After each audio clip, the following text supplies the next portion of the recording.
guys. Thank you for calling the Ontario Pharmacists Association. If you know your party's extension, please enter it now or select from one of the following options. For membership and professional liability insurance, press 1. For all other insurance inquiries, press 2. I forget his extension. For professional development and OPA that's it. Press 3. That's it. All calls are recorded for quality Oh, assurance. great. Record this. Oh, record this.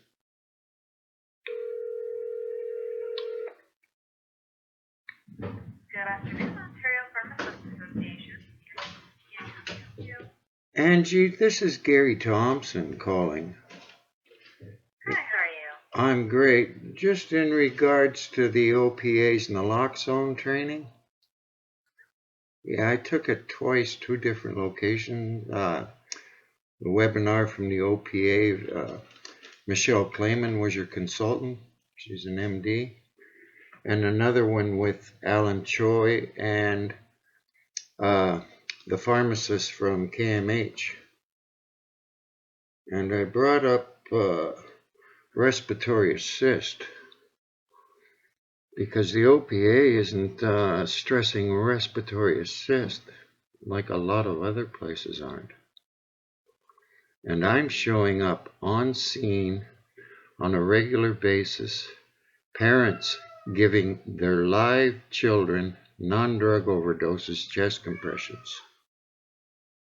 It's been going on for years.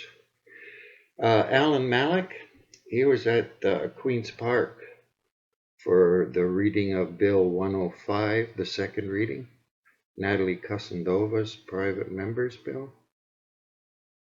Doris Grinspun was there. She said first aid, and then she referred to the Brad Chapman's coroner's inquest. And the jury's verdict was do not deny rescue breathing to anyone. My brother-in-law, emergency physician, was also there at the legislature and mentioned over and over it's rescue breathing. And then they mentioned Brad Chapman. He was left on a ventilator because of oxygen deprivation. And same with a gentleman named Rick Frayne. He was also there. He had to pull life support from his brother, permanent neurologic impairment. So this is causing a shortage with ventilators for this COVID outbreak. You know, people needlessly. Anyway, I don't know, because I go to pharmacists. Every pharmacist has a book in their shop, how to treat poisoning drug overdose. First class in pharmacy school is what to do for a poisoning or drug overdose, because you're not allowed in the lab not knowing what to do. The executive director at Health Canada got fired in January 2019, Heidi Jackson, because Health Canada removed rescue breathing from their protocols. She blew the whistle. Anyway, I'm just trying to save lives, and it's nonsense because everyone's body language gives them away as soon as I bring up the subject. Mayor of Toronto, John Tory, and the medical officer of health at the time, Dr. Barbara Yaffe, held a press conference, said it's rescue breathing is the most important part. This is what's causing people to lose their lives, quite literally. There's all these overdose prevention sites around the province, and the nurses are given respiratory assist 67% of the time. They're waking up with just the oxygen or rescue breathing for a lay person, and they're only giving naloxone out 35% of cases, and then half of that 35% or something, they have to call EMS because of complications because of this fentanyl out there, muscle rigidity and stuff. And you just don't keep giving more naloxone, more naloxone, more naloxone. That's bad medicine. And I don't know why every clinician or everyone isn't concerned, because it could happen to you. an injury or illness that put you comatose? Jeepers. Right? Hello? I'm here. Unfortunately, Angie? I can't really speak to those things. I'm just part of our customer service department. Yeah.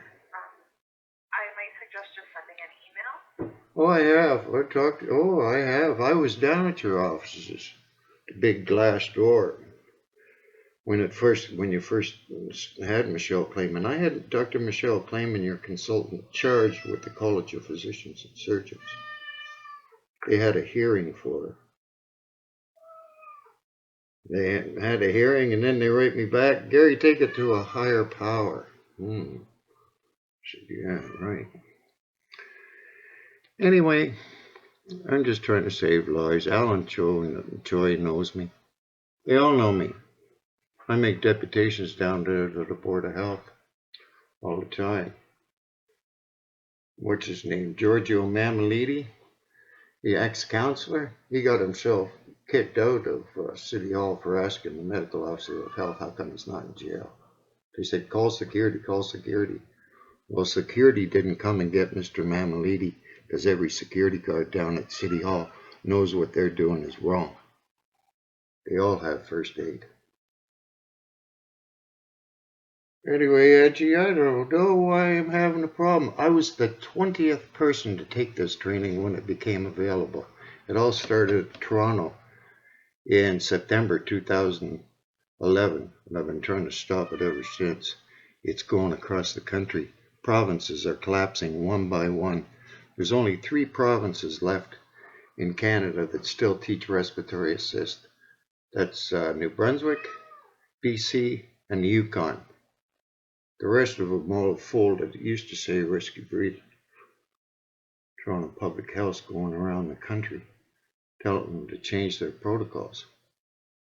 And I don't know why you'd get a medical doctor, the medical officer of health, to change his mind. I think there's a lot of money involved. Because why would a doctor sign something like that? Ruin his reputation. Anyway, you have a good one, Angie. Thank you for your yeah, call. Well, you got my phone number? Yeah, I have it on the color display here. Yeah, okay. You might want to look up my Twitter. I got published in the New York Times about it. At Gary CPR. Okay, at Gary CPR? Yeah. Some woman down in the United States says she's going to call Homeland Security because I threatened the president. I said, quite the opposite, lady. I was on a webinar with Homeland Security and EMS. They teach the proper way to save lives. Because you teach people and they eagerly follow orders. Eagerly. And a doctor has a hard enough time telling what's causing a respiratory emergency comatose patient. Anyway, Angie, have fun. Thank you for your call. Have a nice day. Always. Bye-bye.